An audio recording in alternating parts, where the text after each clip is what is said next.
Howdy y'all, Lone Star Keto Girl here, and welcome to the KetovoreKast. And my co-host Brett should be joining us anytime. Well, I hope everybody had a wonderful day today. I personally had a very busy day, a good but very busy day. But hope y'all have had a wonderful day. Okay, looks like, all right. Oh, there you are. Okay. There we go. All right.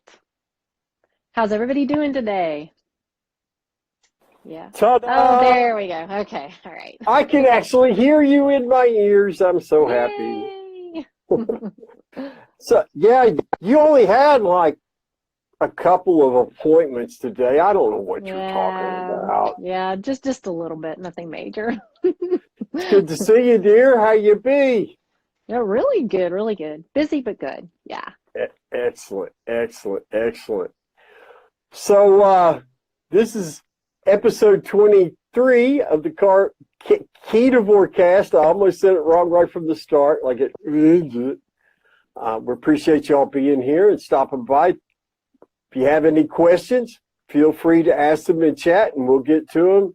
Regardless of what we're talking about, we will get to your question. We appreciate you stopping by and hanging out with us. So, hey, did you hear about Joe Rogan? Yeah, I sure did. He like lost 12 pounds in a month, but more importantly, he lost a ton of fat off of his body. Yeah, he looks pretty rocking. Yeah. And then he said, I think it was yesterday, the day before, in a podcast that he did, he's going to stay carnivore. That's huge. That is really, really huge for the carnivore movement, like huge. He has got such a big following, and I think people were just, waiting and waiting to see what he says about it. I mean, everybody else kept focusing on, diarrhea. Joe had diarrhea. Oh my gosh, he's going to abandon this, way of eating because it's so bad because diarrhea. And that's all you heard. And with him coming out and saying this, I think it's like really huge. So. I agree. I think it's even, he talked about his, after he did the 30 days, right. And I see your question. We'll get to you. He said his first weekend after his 30 days, he ate crap again. He ate a bunch of pasta. And then the next day they went to Disneyland, and he had a bunch of ice cream, but he started experiencing joint pain. Yeah. He's experiencing what it's like to eat that crap when you don't have any tolerance to it. That's exactly right. So I don't think he's going to have as many cheat days in the future as maybe he thought he was going to have. That's my prediction, because it's just he's too smart a human being. I mean, he has the most seen. More people see him every week than see national TV. I mean, his audience is enormous. Huge. Yes. I think this is just really big for our community. I mean, really big. Getting the word out there is, it's amazing. So happy it turned out positive. I mean, I was really dreading, just hearing all about diarrhea and the negative, first, transitional kind of things. But, I'm glad that he wasn't one of those people that it takes a long time to reap the rewards of it. Because then he might not have stuck it out for long. That's right. But we know from personal experience that for many people after 30 days, they start feeling amazing because you take the toxins out of your body and just give it nutrition. Wow, magic can happen. We got a question here I don't want to forget, and then we'll get back to talking about Mr. Rogan. Rujiro says, 5 weeks in with dairy, developing dandruff. Is this the dairy? Is this oxalate dumping? Why now? Thank you. I will say the dairy is probably a contributor in some fashion. We know dairy has natural carbohydrates. Carbs convert to glucose when they're consumed. There's 5 weeks in, you're barely fat adapted. So I'm going to suggest you remove the dairy. I don't believe it's oxalate dumping.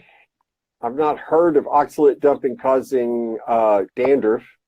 Yeah, I don't know about that. Why now? Who knows? Your body your body operates on its timetable. It's, it could be on for any number of reasons. How sick you were when you started eating this way, what your eating history was like prior to this, for like 20 or 30 years prior. It's always specific to the individual. So the best we could do is guess, but I would say, based on my experience, that the dairy is your problem. What do you think, Amber? Well, we do know that dairy affects the skin, like say rosacea, psoriasis, and stuff like that. We know that. So why would it not affect the scalp? So I could see that very well being an issue. But the only way you're going to know is, like Brett said, is to remove it and see if it clears up, and then maybe add it back in to see what happens if you want to go there. But yeah, I would definitely try eliminating the dairy just to see. I mean, this is what the cool thing is experimenting to find out what's optimal for your body. Because some people can handle it, some people can't. And the only way you're going to know is, guess what? Experiment. So unfortunately, there's no way we can say, oh, definitely that's it. But it does make sense to me, because skin issues are very bothered by dairy. So good deal. Ketos Tiladovidia, I butchered that, wants to know, hi, do I need supplements in carnivore? Doubt it. I supplement with magnesium with the lotion, but that's all I do. I know we got 10-year plus carnivores, Dr. Wiedemann, Kelly Hogan, Amber O'Hearn, Charles Washington, and many more. They don't need supplements. I don't. You just have to be patient in the beginning to let your body adapt. Your body's been abused, mistreated. Unless you're very young starting this way of eating, you probably have eaten a lot of toxins over time. And it's going to take a while to heal and for your body to get you running into top shelf order. What would I suggest to eat with salsa? Nothing. I wouldn't eat salsa. Salsa has sugar in it. You don't want sugar in your life. Sugar is it damages the mitochondria in every cell in your body when you consume it. Why would you want to eat that? I that's my answer to that question. What do you think, Amber? Well, I mean, I guess my question is, why salsa? Is it just something you really enjoy? Some people will on carnivore use condiments, and if you're using it like a condiment, like to put on top of your steak or something a little bit, and if that's what really helps you stick with this way of eating, watch the ingredients, like Brett said. Yes, that is true. The salsa that I buy, not for me, but for some family members, does not have sugar in it. And I believe the paste bacani doesn't either. But, it really kind of depends on why you're wanting to eat it. If it's just something that just you can't give up, or, I guess you could dip bacon in it if you just have to have it. But I mean, personally, I don't have a desire for it, but so I don't really, know. But no, more meat. Yeah, meat. The bacon experiment asks, is oxalate dumping the new buzzword of the week? Started hearing people mention it just this past week. The buzzword of the last, 4 months, 8 months, or 8 something. months. Yeah, long time. It's been a while. Yeah. Long I think more time. people are catching it on. There's more information available now, so more people are kind of, oh, could this be oxalate dumping? Could this, because now they're aware of it. So yeah, kind of is. Yeah. Chrissy Sue asks, she says, I'm 45. How do I ease into carnivore from keto? Well, I recommend that you decrease your carb and vegetable sugar intake by 25% each week. Replace that 25% each week with meat you crave and can afford until you get to zero carbs. Then you just follow these simple rules. Only eat when you're hungry. When you're hungry, only eat meat until you're not another bite full. Only eat the meat you crave and can afford, and never, ever put a sweet taste into your mouth. That's it. That's what I would do. What do you have to say on that, Amber? Yeah, I personally agree with the transitional method. I'm one of those people who I never had an issue at all transitioning at all because I took it in increments. Some people can just jump straight in it and just deal with the consequences and, get over whatever faster. But I like the cutting back the carbs as you go along and then increasing your protein idea too. That's kind of what I did. And seriously, I had zero issues other than I was a little fatigued for about a month or whatever it was. But past that, I mean, I had no issue transitioning from keto to carnivore. It was just not a big deal. So, I think if you do it that way. Keto Chrissy Sue says most of their health issues improve while on keto, but they still get a bad stomach ache and thought carnivore might help. That's not uncommon. No. I mean, keto could take some people so far. It gets them. Yep. They might get 1 or 2 steps into the promised land, let's say, but they can't quite reach the house on the hill that they were hoping to get to. And carnivore takes you there. I agree with that. Yeah. I was off all medications except for one. My rosacea had cleared quite a bit. And at the time, I didn't realize I had still tummy issues comparatively. But I decided to go carnivore to try it out and to see if I couldn't clear up these last little things that keto hadn't taken care of in the 2 years I was on it. And it did. I'm now taking 0 medication and my rosacea is almost all gone. So some people do have to, go a little farther than keto. I loved keto. I thought it was great. And I think it's a great way of eating. Absolutely. But some people do need to take it a little bit farther. All my gut issues are gone. No cramping, no constipation, no bloating, no gas. I thought what I was doing on keto was completely normal because I felt so much better than I did previously. But going carnivore, I was like, whoa, I had no idea that digestion could feel so actually feel nothing. That's the thing. I feel nothing. It's not, so, yeah. That's great. Healthy Mission Wellness says, happy to have caught you 2 live. Just woke up. It's 3 a.m. where they are. Well, we're glad you caught us too. Yeah, my goodness. You must be out there in Europe somewhere, I'm going to guess. Wow. Let's see. Still scrolling through. Y'all have asked us some great questions. We appreciate those very, very much. But this Joe Rogan thing, I mean, this is such a big deal. I mean, he's going to have Dr. Sean Baker back on his podcast. We don't know exactly when, but he's going to be back on there. We don't have all the details yet. But it is such a big deal because now Joe Rogan will be an advocate for the carnivore way of eating. And when people come on his podcast to talk about diets and whatnot, he'll be fair to them like he always is. Mm-hmm.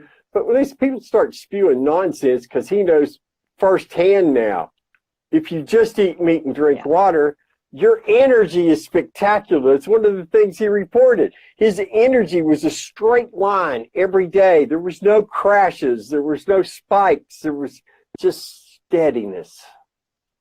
What a beautiful thing. And it really is. Just imagine. This is a big step outside of our carnivore bubble. Yes. A huge step outside of the carnivore bubble into the bright lights of the mainstream world. And that's such a big deal. And people don't, quite understand that. But, when you're in this bubble and then you see that it's expanded, it's a big deal. The audience reach could be huge. And that's the problem is we haven't been able to get out there and reach more people because we're not allowed to. Every time you try, you get slapped back down, which we will be talking about that in just a little bit. Yes, we will. Keto Chrissy Sue asked, didn't Jordan Peterson's daughter do carnivore too? Yes, and thank God bless her for that. Because of her, she helped her dad, and her dad on Joe Rogan told the world about his daughter's story. And that's how I learned about carnivore, from watching a 30-minute cutout of him explaining this on Joe Rogan. That's how this is even possible, that my dear friend Amber and I are even here tonight. It's because of Michaela Peterson sharing her story through her dad. That's why we tell people constantly, listen, if you're making progress on keto, you've lost 5 pounds, 10 pounds, 20 pounds, whatever. Tell people. Somebody will be inspired. Somebody will hear what you're doing and be motivated to change their life. And you'll be blessed for doing so. Yes, absolutely. And people think that their stories are not important because, like Brett said, okay, so you lost 5 pounds and you think, oh, big deal. But there's going to be somebody that will resonate with. So never be afraid to share your story. I think it's just so important that, the more people that see that positive things can happen, the better it's going to be. So don't ever be afraid to share your story. I know sometimes it's embarrassing or whatever, but so what? Trust me, you get over it. There is nobody more embarrassed than I was, okay? Right? Brett can tell you. And now I'm out there, so it gets easier. But share your stories, please do. Okay, Brett, we missed like a whole bunch of stuff here. So well, I'm going to catch us up as we can. We got Healthy Mission Wellness sending us love from South Africa. Nice. Thank you, Heidi. We appreciate that very much. Yeah, if I'd have known about carnivore when I was an athlete, I'd be a rich man. Well, I don't know that I'd be a rich man, King Davis, easy money, but I wouldn't have suffered for over 40 plus years with mental illness. That's for certain. Good job, Keto Chrissy Sue. 45 pounds down, 3 years on keto. Nice. Good job. Yay. Awesome. Okay. There was somebody that asked about allergens using carnivore as an elimination diet. Did you catch that one? I haven't seen it yet. I'm scrolling. Okay. I'll get to them. Greg 2 Point says they're concerned that Rogan didn't suffer from a sugar detox, that number one had to be happening. Well, we don't know that. We don't know what he'd been eating for the week or two prior to starting carnivore. If he was low carb, he would not have much of a sugar detox. And number two, technically, should last a person his age months, not just a week. I don't understand. Years using keto and carnivore off all meds as well. Wow, that is awesome. Congratulations, Bacon Experiment, and I love your name. Contact me. I need to interview you. Contact me. And Chrissy Sue tells everyone, hey, it's life-saving. And she's right. For me, it's definitely been. Somebody wants to know. Oh, okay. Nickel Hobbs asks, curious about carnivore. Can I still keep my daily tea with heavy whipping cream? I'll let you go first, Amber. Some people can, sure. It just depends on, what you're trying to do, or what issues you have. Some people have issues with dairy. Some people have issues with caffeine. And like some people have to get rid of coffee, which tea would fall in there too, because it either stalls them out or it keeps them from being able to progress and say get rid of like a rosacea, for instance.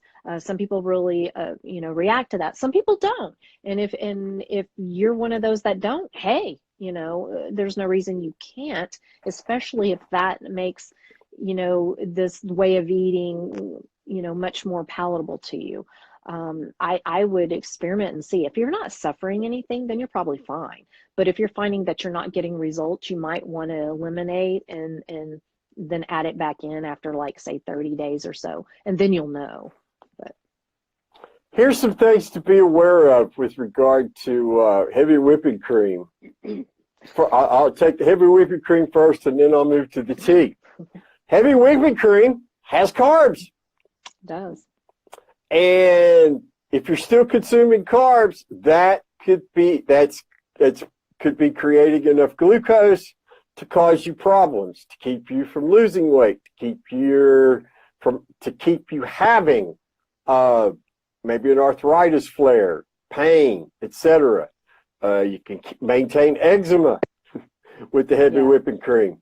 So I wouldn't recommend it. And as far as tea goes, it depends on the tea. If it's black tea, that's got oxalate in it. You don't want to be consuming oxalate. You just don't. There's no good reason to be consuming oxalate. I see some people coming in. I appreciate you all coming in. Low Carb, the Cartarian. Hello, my dear. The dancing queen herself. Low Carb Tammy, it's good to see you. Thanks for coming in. Appreciate you all stopping by. If you have any questions, don't hesitate to ask. Before I forget it, you could get a 30-minute carnivore coaching session at meetrx.com. You got 2 coaches here. Come check us out for under $20. Don't forget that, meetrx.com. And sometimes people just need coaching. They need the accountability. They need that supportive person there. Hey, there's Chris Donahue, one of my favorite anecdotes from Dr. Sean Baker's book, The Carnivore Diet. How you doing, sir? It's good to see you. Appreciate you too, Chris. You're a good man. Back to Rogan. I don't think that we can underestimate how powerful an advocate he's going to be for this way of eating. Even if he's not that overt, he's not going to sit there and let somebody lie about what happens to a human body when it just consumes meat, when he knows better, when he has firsthand experience now. And I think that's such a powerful tool we really never had before that we desperately needed. Yes. It's like a door that just opened. That's what I think is so exciting. We'll see where it leads. I mean, you never know, but I feel real positive, so we'll see. Well, you can bet your bottom dollar that we will be advertising when we know when Dr. Baker's going to be on Joe Rogan next.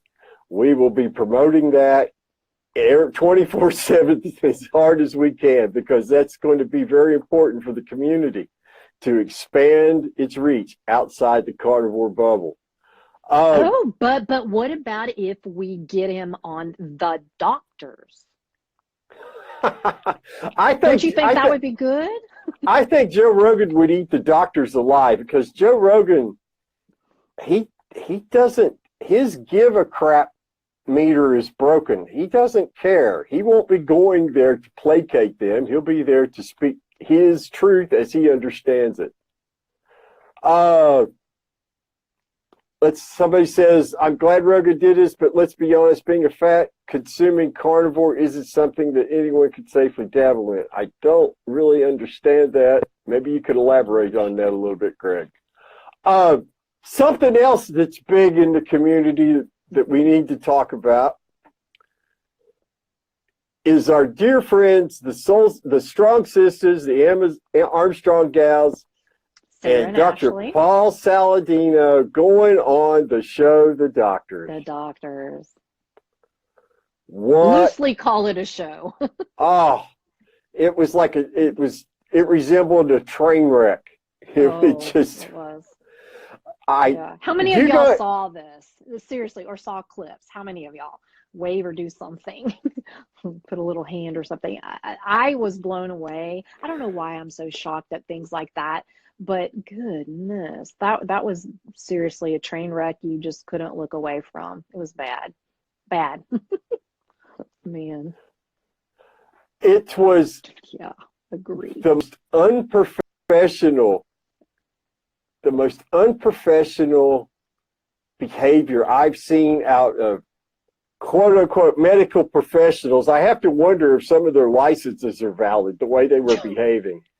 Because that was, in addition to being just an outright rude ambush, and they were terribly unfair to Paul Saladino. They, thank you, Healthy Mission Mistress. We appreciate that very much. That's sweet. They were venomous. Yes. They were on attack mode. They were like vipers waiting to strike. I've never seen anything quite like that, except for in politics, but we won't go there. I don't understand how the producers of the show thought that kind of hateful behavior was going to was going to benefit their ratings. It just kind of defies logic to me, because after seeing it, I wouldn't watch that show for love nor money now. Oh, there's no way. I stopped watching it a long time ago. Once I, went keto and I kind of started learning things, and I realized a lot of the stuff that they were peddling was a bunch of crap. So I quit watching them anyway. But I used to love Travis. I thought, well, number one, he's kind of cute, but I thought he knew stuff, right? He was smart, and yeah, no, I will never watch it again. It was pitiful. And what they started to do with the Strong Sisters, Sarah and Ashley, I thought was really tacky. Basically what they did is they portrayed them as these poor little girls who are little sheep that follow along and being misled by big bad Paul Saladino, who doesn't know what he's talking about. And in 20 years, they're both going to have cancer because, red meat and colon causes cancer. It rots in your gut, all that stuff, right? I don't even need to go there. But yeah, so they portrayed them, like they don't have their own brains. These women, yes, they're young, but they do a lot of research. They work on, they spend a lot of time on a farm. They're learning from the bottom up, and experimenting. They had these horrible autoimmune issues that have been cured, but yet they were made to look like they were just these poor little girls being led astray. It was ridiculous. And that was mild. Yeah, they were actually almost pleasant. Well, they were pleasantly condescending. Let's put it that way to the girls. And they went through their Instagram and pulled out as many of the pictures of them eating raw stuff, which they did and still do from time to time. But that's not all they eat. They don't just eat straight raw. They cook most of their meat. And if you want to eat raw, that's fine. No one cares. Yeah, but no, we're not putting that down. No. The producers on the doctors try to use that as a tool to make them look foolish and crazy and whatnot. Too extreme. Yeah. But they represented themselves spectacularly. I thought really did. They were outstanding ambassadors for this way of eating. I agree. I love them. They are absolutely love them. One thing somebody mentioned in the chat, and I saw Paul Saladino describe this to Tristan on Primal Edge Health, his Tristan's channel, Primal Edge Health, and he said after the taping, he ran into the blonde nutritionist doctor lady, whatever she is, and that one, and the lady who sat right beside him, and invited her onto his podcast. And I'm quoting Paul Saladino now. This is not Brett talking. This is Brett quoting Paul Saladino. And when Paul says when he did that, she lost her shit. She got agitated, got extremely rude and hateful, made all kinds of ridiculous, fallacious accusations. Oh, I've seen young, good-looking doctors like you come through before, and you cause people to hurt themselves. It's nonsense. Paul Saladino is a first-class human being, in my opinion. I don't think he has a nefarious molecule on his person, let alone something like that. I mean, it's just ridiculous. That was a ridiculous statement, that we are not plants that survive on water, air, and sunlight. What was that? What in the world? Yeah, it just got crazier. Non sequitur. Yeah, Dr. Molina, that was the one. And then he said he said somebody saw her losing her mind and got concerned and called security the first time. So security comes and recommends everybody go to the dressing rooms and do what they need to do. So Dr. Saladino gets all the makeup off, changes clothes, and then out in the parking lot, he sees her again and politely apologizes if there was any misunderstandings. would she like to come on to the podcast? And she lost her mind once more. And somebody heard her yelling so loudly that they called security again. Now, what kind of unhinged person do you have to be? I mean, that's not even remotely professional or even decent human behavior. I think she needs to eat a steak or something. Get rid of some of them carbs that she's so happy about. I don't know. I bet she's probably inflamed. And she's probably hungry all the time. And as you and I both know, when people seek health that they think is unattainable, they get angry. They just do. It's unfortunate, but that's true. But it's really sad.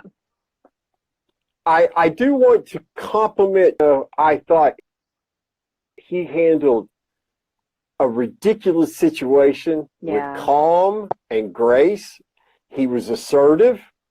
The ex-judge, who I don't even know why that woman's there. Yeah, that was very confusing to me. First off, why do you what her place was? I don't. And this is not fat shaming, but why do you have somebody who's metabolically unhealthy on your show? Well, unless they're the talking guest. about nutrition and bashing Paul for not having credentials to be, a board certified nutritionist or something. I'm not even sure what the deal with that. But why was she commenting? Was she an expert? I mean, it's pure argument to authority. It meant nothing. It changed nothing. It didn't advance any argument, but it did make her look like an angry, trollish shrew. Yeah, that was crazy. I mean, she literally went on the attack and would not even let Paul answer. Wow. Yeah, that was pretty crazy. and it reminded me of some of the ridiculous things that we see. I mean, you and I get attacked regularly on Instagram by people who are upset that we eat meat. It reminded me of those kinds of people. It was completely nonsensical. Yeah. And I can't believe that anybody could watch that and think it was remotely persuasive. No. I mean, all I was persuaded was to go to Twitter and write to them and let them know how disappointed I was in their unprofessional behavior. That's all they persuaded me to do. What about you, Amber? I was just blown away because this wasn't Geraldo, but that's kind of the way it was. And hearing Paul's account, what you were just talking about, the behind the scenes things, and hearing how this was all pre-done, like they had their plan that, they had already had their mind made up what they were going to do. We're going to, make the Strong Sisters look a certain way. We're going to, bash Paul and make him look stupid like he doesn't know what he's doing. They had all this pre-planned. And I don't really get the point in that. I mean, you can present their side, he can present his side, and let people decide what's right for them. Let them know there might be another option, and they can go and do their own research. I mean, why shut somebody down when it could be something that could actually help some people? And even Paul always says, this may not be right for every single person. Sean Baker says the same thing. And you may not have to go to that extreme. And you may, do great on keto or low carb. And that's fine if that's good for you, and nobody's going to, bash you for that. That's not their point. They're trying to say that there might be another way to really help people who can't, fix whatever they're dealing with. I mean, so they advocate for just, shoving drugs at the symptoms of these people. But yet they claim that, diet is important. They will say that. But when that is not working, I don't get it. Obviously, either diet is important or it's not, but if it's not working and they're on 50 million pills, I'm not really understanding what their point is there. Why not be open to something? I mean, we've had to be open for, cures for various diseases. I mean, at one time, I'm sure they thought that was crazy too, but then it saved a bunch of people's lives or whatever. So, I mean, why not let that maybe be an option to look into? Nobody's saying you have to do it or it's the only way to do it. I don't know. It just blew me away why he wasn't even allowed to present his side, Yeah, and they showed absolutely no curiosity whatsoever. They were just hating on him. Yes. Greg 2.0 asked a question. Here's a subject we haven't talked about in a while. Can you guys speak to nutrition during a fast? Being back in the gym now is paramount, but so is fasting for the stem cell work. A 4 or 5 day fast does for me. Help. Go ahead, you start, and I'll end it. Well, I mean, I'm a little more open to fasting because I've done it and it was a game changer for me. So I don't hate on fasting by any means. I will say when I moved into carnivore, I found that I was a little more hungry and I needed to eat more. And I'm sure that's just my body's way of saying, oh, give me more of those nutrients you haven't been giving me. And so I don't technically fast. I let my body kind of decide. And I don't have a problem with somebody fasting unless they're doing it and forcing themselves when they're like really, really hungry and they're miserable. And, I don't really agree with that. But if you're doing it and you're not starving, you're not hungry, you're not miserable, you're not passing out, you're not whatever, I don't have a problem with that per se. And, for some people, it really does help. I've read a lot of stuff with, Dr. Fung, and I have a little bit of a different opinion than Brett does, but I guess I'm not exactly sure what your question was, other than Can you guys speak to nutrition during a fast? Is his question. Nutrition during a fast? Well, you don't really. You're not consuming nutrition while you're fasting. Yeah, I think that's hence the problem. He kind of wants to know if it's okay to work out while he's fasting. Okay. Yeah, people do it all the time. I mean, some people can. Some people shouldn't do that. It just kind of depends on your body, I think. I hear people all the time talk about it, and they do great. They have more energy, it gives them a lot of benefit. But it just depends on the person, I think, personally. But okay. I was taught by 10-year plus veterans that of this way of eating, people who athletic, run marathons. Charles Washington, the head of Zeroing In on Health, where I learned how to do carnivore, he runs competitive marathons, and he doesn't even have to take a drink of water while he's running.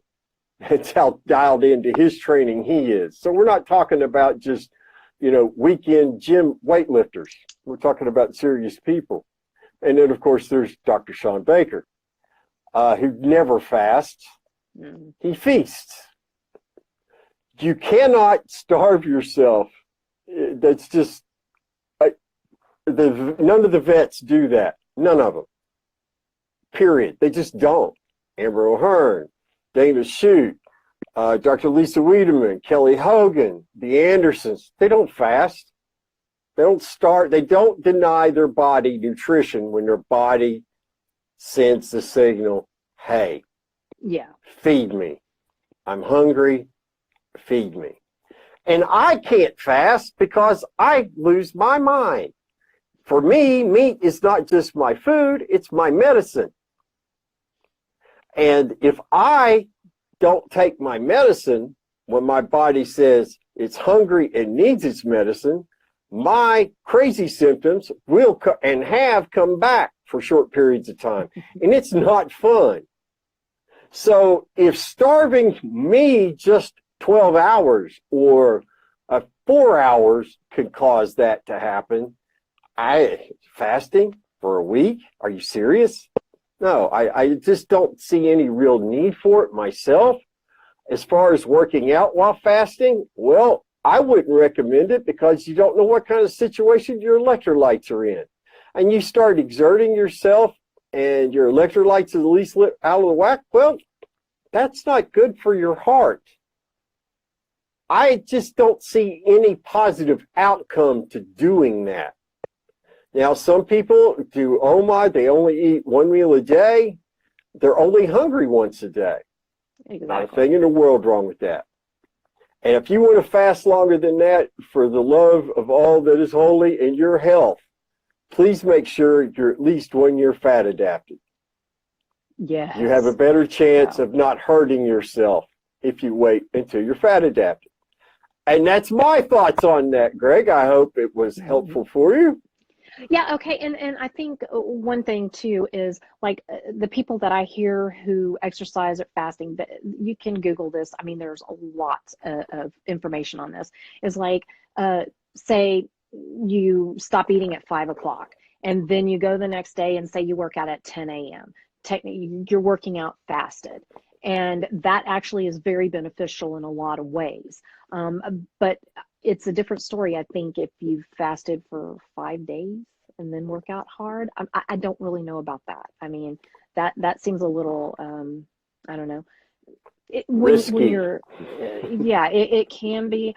I mean, it depends on the workout, I think, and it depends on how well nourished you were before, how much body fat you have on you, you know, all those kind of things. But I don't know, personally, I wouldn't do that. But if you're working out fasted, like you're talking in the morning, you haven't eaten for, 14, 16, 18 hours, 20 hours, I think it's fine. I mean, so many people do that and they claim they have so much more energy. But I mean, yeah, a lot of people do that. And it's part of the, 1 meal a day. We teach only eat when you're hungry. If you're only hungry once a day, not a problem. Some Healthy Mission Wellness says that Dr. Molina made her account private due to the backlash and messages from the carnivore. Well, see, I don't want her to be harassed, but I think it's appropriate for everybody who sees that to let her know what they think and be polite and be respectful. Yeah. Big difference. Somebody, Norazai.m.ali says they're more into intuitively fasting. I guess they just eat when they're hungry and they fast when they're not. Until they're not. Yeah. Greg saying his fasting is forced for therapeutic reasons for his stroke. Okay. It's not something I'm knowledgeable about and can't comment further on. Ketoholic says they love to fast, feel it's really helped to lose skin on their arms and legs. Did me Good too. for you. Yeah. I can't do it. I'll be crazy. And I don't want to be crazy. Yeah, it just depends on the person, honestly. I mean, it was a game changer for me. I'll just tell you right now. And I am a big, advocate of it. But, there are certain situations where I think it can, not be good. Brett's situation, obviously. And I think also when you cross over into carnivore, it's a little bit of a different territory. So you got to kind of just listen to your body, plain and simple. If your body says, I don't think so, eat a steak. Don't starve yourself. Greg, to point, saying, I understand, but that's the point. He's scared to fast and work out. Well, then don't do it. Don't do it. If it's going to cause you anxiety, don't do it. There's nothing really if it's causing you anxiety, what's to be gained? I mean, seriously. It's not a requirement to be healthy. Your body, if you're just consuming animal source foods, if you're just eating meat, your body knows what to do with that. Your body can fix just almost anything if you just are patient and feed it properly. Yeah, feed it properly. That's the huge one. Let's see. Man, y'all are making some great comments tonight. I appreciate you all so very much. You've been asking some great questions. And fast when the body decides not forced. Yeah, there you go. When you're hungry. If you're not hungry, don't eat. That's really all we're saying. Uh, Yes, they really are awesome machines. When you feed it properly, just like with a car, if you treat it right and you use the right gas, the right oil, it can run more efficiently. You don't, you put the crap stuff in it, it's going to run like crap. So it's kind of the same thing. yes, the doctor from Paleomedicina is not a fan of fasting, long-term fasting at all. He says it is detrimental, and he's not the only doctor I've heard say something similar. It's not for everybody. It's like the carnivore way of eating is not for everybody. Right. Fasting is not for everybody. Right. Everybody doesn't respond to that kind of nutrition with refusal or however you're basically starving yourself. I don't know any other way to explain it. When your body's hungry and you don't feed it, you're denying yourself nutrition. There's going to be consequences. You just can't get around it. Let's see. 2 kids have lost over 80 pounds and no loose skin anymore on their stomach. That's Congratulations. Awesome. I lost 116 pounds, low carb, a carnivore over 4 years, and I just had a tiny little bit of loose skin on my upper thighs, which is all gone now. And That's nice. Okay, Miss Joyce, 1969 wants to know, do we count macros, fat versus protein? Ready, set, go, Amber. No, I do not.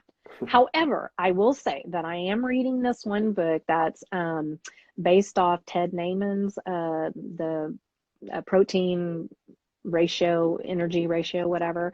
The energy equation. Code. Yeah, and I'm finding that very fascinating. It's very, very simple, but it's kind of a way I didn't really look at it before. I think carnivores naturally fall into that for the most part. I mean, there's some that go a little crazy on the fat or whatever, or if you have a lot of whipping cream and you have the carbs or whatever, but or cheese, whatever. But I'm finding that's kind of interesting. But I mean, as far as counting macros, no, I never have since going carnivore. I was over it doing keto. I was tired of doing that. So no, I don't. I only measure the weight of the meat I'm going to eat so that there's not too little or not too much prepared. I count nothing else. I don't count calories. I couldn't tell you what my fat to protein ratio is, and I frankly don't care. I was taught to only eat when hungry eat meat until I'm not another bite full, and only eat the meat I crave and can afford. Don't put sweet taste in. That's all I do. I keep it that simple. And you could go through my Instagram. I'm thriving. I'm excelling. My every day is better than the day before. I do eat lean ground beef, and I'm loving every bite of it. It's insanely satisfying for me. But I'm not figuring, I'm not counting, I'm not measuring my fat to protein. I couldn't eat, I don't even know the equation for that. And I don't want to know. It's just useless to me. I'm interested. I'll be honest. The nerd in me who likes to do the research and experiment and stuff. There's a couple of things I want to do. I want to do the continuous glucose monitor. I'm just very interested in that. I will eventually do that. And I want to kind of check this whole protein to energy ratio thing just out of curiosity, not because I need to or anything like that. But I just find it fascinating, and it could help somebody. So I'm all in for learning that, and I'll be doing a review of the book here really soon. I'm almost done with it, but I found it pretty fascinating. I thought it was pretty cool, and I think Ted Naiman's pretty awesome. Yeah, it's an interesting subject, and I've listened to Ted Naiman on some podcasts explain this on numerous occasions, and it's his theory. Who am I to argue with you? He's a medical physician. I'm just a layperson. I don't have any academic credentials along those lines. I just know from my experience, just eating meat and drinking water suffices. I don't need to count anything. No, I bet you anything, if you eat it, the right way or whatever you want to call it on carnivore, the way you're doing it, I bet you anything you fit right in that equation naturally. Probably, because I'm not consuming I think most toxins. carnivores do. Yeah. Well, or the carbs and stuff. So I've got all the energy I need every day. I'm growing muscle in the gym myself. I think that there's just, for certain individuals, what Dr. Naiman is describing is undoubtedly valid, but I don't think it's a one size fits all. Oh, Somebody definitely. wants to know, should they be concerned about using heavy cream a couple of times a day? About macros using heavy cream? Well, it depends. Are you keto or are you carnivore? If you're keto, then yeah, then it's appropriate to track what you're doing, I suppose. But if you're on the carnivore way of eating, why? For what purpose would you? I mean, do you know whether you're eating too much heavy cream or not? We don't. Yeah. All we And can it do can is get out of guess. hand. Ooh, let me tell you, it got out of hand for me. Ooh, wow. Oh, Yeah, carb creep. yeah. Carb creep's real, people. Carb creep is a real phenomenon. If you consume carbs, you put yourself at risk of getting on the carb craving train once more. Now, it's up to you to decide whether that risk is worthwhile. For me, there is nothing worth risking my sanity or my health for. There's no flavor on planet Earth worth me risking either one. So that's my thoughts on that. Man, y'all have asked some great questions, made some incredibly awesome comments. Healthy Mission Wellness says fasting causes endless binge cycles for her. Yeah, because it disrupts your natural hunger signals. It's just something. I don't recommend fasting, in all honesty. True fasting, denying yourself, for more than 24, 36 hours without a doctor's supervision. I just don't. It's just, the potential for problems is just too great after that point, in my opinion. It can, for some people, absolutely. It like you said, it's not right for everybody. It just kind of depends on you. The way I did it, it was absolutely right for me. It was, game changer. But, right now, it's not. It's not okay for me right now, other than, obviously, naturally, I don't eat breakfast. I only eat twice a day. So I naturally fast, but I'm not like, plugging into an app and, I'm going to not eat for, 18 hours or whatever. I don't need to do that. So technically I'm fasting, but I'm not. Yeah, I was blessed to be interviewed by Carnivore Yogi a couple of weeks ago, and it came out last weekend, I think. Really good time. But one of the things that we talked about, we kind of went down an Instagram memory lane together. You remember last year when the 7 day week-long fast fad came out. Oh yeah. And we saw a lot of people hurt themselves. People were fasting 5, 6, 7 days that had no business doing that, and they harmed themselves. So please, if you're going to fast, make sure you're fat adapted. If you're going to go more than 36, 48 hours, please do it under the care of a doctor, because we don't want to be sued. We've got 7 minutes left. If you got any other questions, don't hesitate to throw them at us. We do appreciate you all hanging out. Yeah, I want to let you... y'all have been awesome. Definitely. And this will be up for 24 hours on Amber's Lone Star Keto Girls Instagram page, but it will also be uploaded tomorrow, most likely, to the KetovoreKast YouTube channel. So if you missed something, or if there's something that you found interesting that you want to share with somebody, feel free to go there and check it out. Thank you, Ketoholic. We appreciate you coming by. You have a good night, too. Enjoyed your company very much. We got about 5 or 6 minutes left, my dear. How was your summit? Tell me about how that went. Didn't you already do that? Well, yeah. I had pre-recorded it, so it wasn't like anything I did during it.